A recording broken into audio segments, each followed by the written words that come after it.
have swallowed all manner of poisonous certainties, fed us by our parents and school teachers. If the race is to be freed from its crippling burden of good and evil, it must be psychiatrists who take the original responsibility.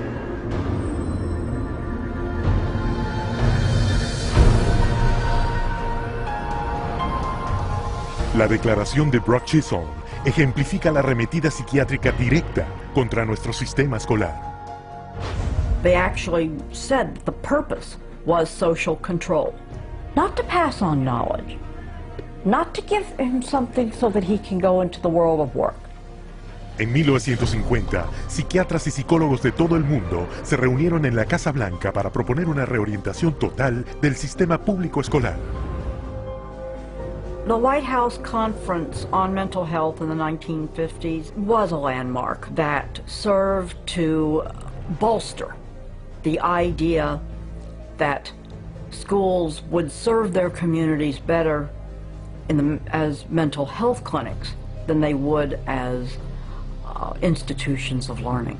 In the early 60s, the world of psychiatry started to really go places in this country. Little by little, it came into our schools, our educational system.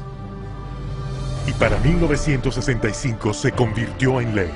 Se les dio luz verde a los psiquiatras para que etiquetaran y drogaran a los estudiantes al por mayor. A child is labeled ADD or ADHD the minute he can't sit still for a 10-15 minute period of time, or he talks constantly or ignores the teacher completely. That will get him and earn him an ADD or ADHD label. En 1987 se etiquetaba libremente a los niños con el trastorno del déficit de atención e hiperactividad TDAH. En un año se diagnosticó a 500,000 niños americanos con este trastorno. Para 1994, esa cantidad se había elevado a 4.4 millones. Como respuesta a la alarma pública generalizada por la aparente epidemia de enfermedad mental, los Institutos Nacionales de Salud, financiados por el gobierno de Estados Unidos, reunieron un panel de prominentes médicos y psiquiatras para explicar a los padres y educadores exactamente qué era el TDAH. I would like any member of the panel to describe a typical ADHD in terms of symptomatology. Mark, would you like to? Since you see them in your practice. I mean, I think the panel has been frank, and you know the difficulties here are immense in terms of these. I mean, it is hard. It's very hard to know how to answer this question. They cannot, you know, even when.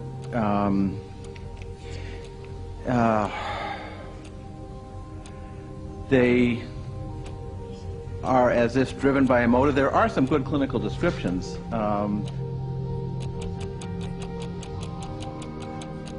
And I think, you know, I think the part of the problem is the profession keeps changing the diagnosis. At this time, we do not have a diagnostic test for ADHD. Therefore, the validity of the disorder continues to be a problem. Pero esta escandalosa admisión no detuvo a los psiquiatras de las escuelas. 2 años después, el número de estudiantes americanos diagnosticados con el TDAH se elevó a 6 millones. Hoy, a 20 millones de niños en el mundo se les ha etiquetado con algún tipo de trastorno de aprendizaje, un diagnóstico a menudo hecho en cuestión de minutos. We would sit behind a two-way mirror along with the parents.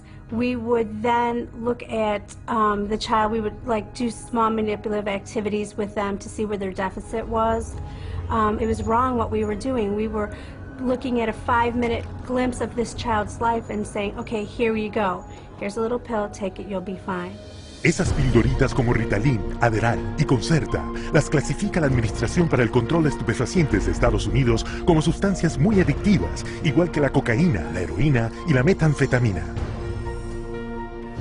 When I was on the Ritalin, it made me just feel like totally different, like I wasn't who I was. I was, flipping out, was twitching, going crazy. I felt like I was out of it all the time, like I wasn't there. I wasn't human. You're just a zombie, pretty much.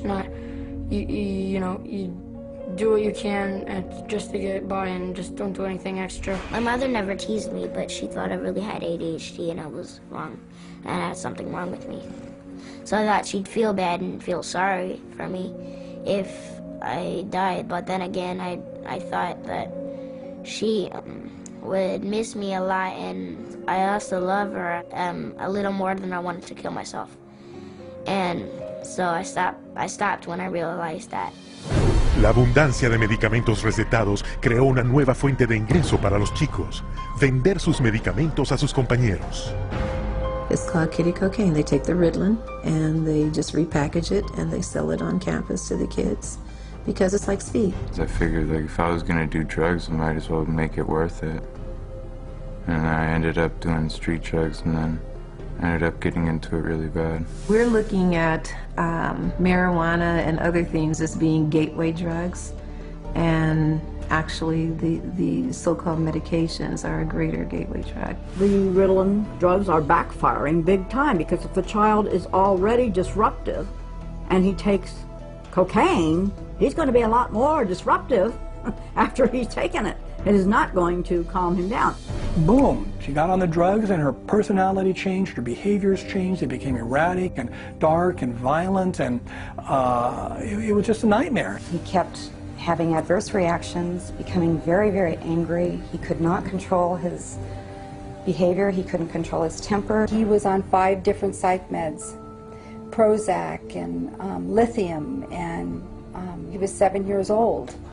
And he was unable to function. He would have rages and then crying and all kinds of just violent rages, grabbing knives and all of this.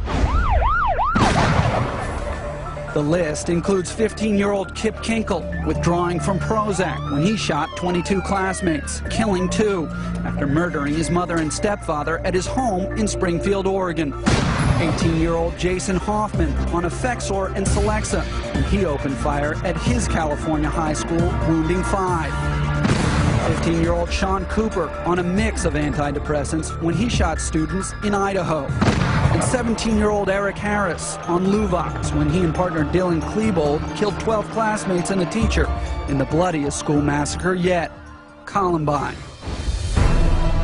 Y todo esto eclipsa la mismísima razón de que los niños acudan a la escuela en primer lugar, para recibir una educación. Desde 1970, Estados Unidos ha caído del 9º al 28º lugar en el mundo académico.